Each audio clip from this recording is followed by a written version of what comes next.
देने का ये मामला है। इलेक्शन कमीशन की अपील कल समाअत के लिए मुकर्रर कर दी गई है। चीफ जस्टिस की सरबराही में 3 रुकनी बेंच इस केस की समाअत करेगा।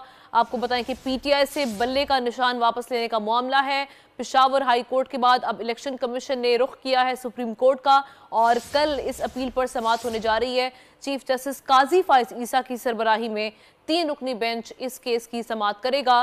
पेशावर हाई कोर्ट की जानिब से पीटीआई को बल्ले का निशान वापस मिल गया था, जिसके बाद इलेक्शन कमीशन ने अपील की है सुप्रीम कोर्ट में। ये मामला लेकर इलेक्शन कमीशन पहुंचा है और अब कल इस केस की समाअत होने जा रही है। चीफ जस्टिस काजी फाइज ईसा की सरबराही में 3 रुकनी बेंच इस केस की समाअत करने जा रहा है। जुल्करनैन इकबाल से मजीद तफसीलात जानते हैं। बताइए जुल्करनैन। देखिए, इलेक्शन कमीशन ऑफ पाकिस्तान की जानिब से इतराज दूर करने के बाद अपील दोबारा से रजिस्ट्रार ऑफिस में दायर कर दी गई है और सुप्रीम कोर्ट ऑफ पाकिस्तान ने, क्योंकि इसमें अर्ली हियरिंग भी हमने बताया था कि दायर की जाएगी, वो भी साथ है और फौरी समाअत की सदा थी इलेक्शन कमीशन की जानिब से।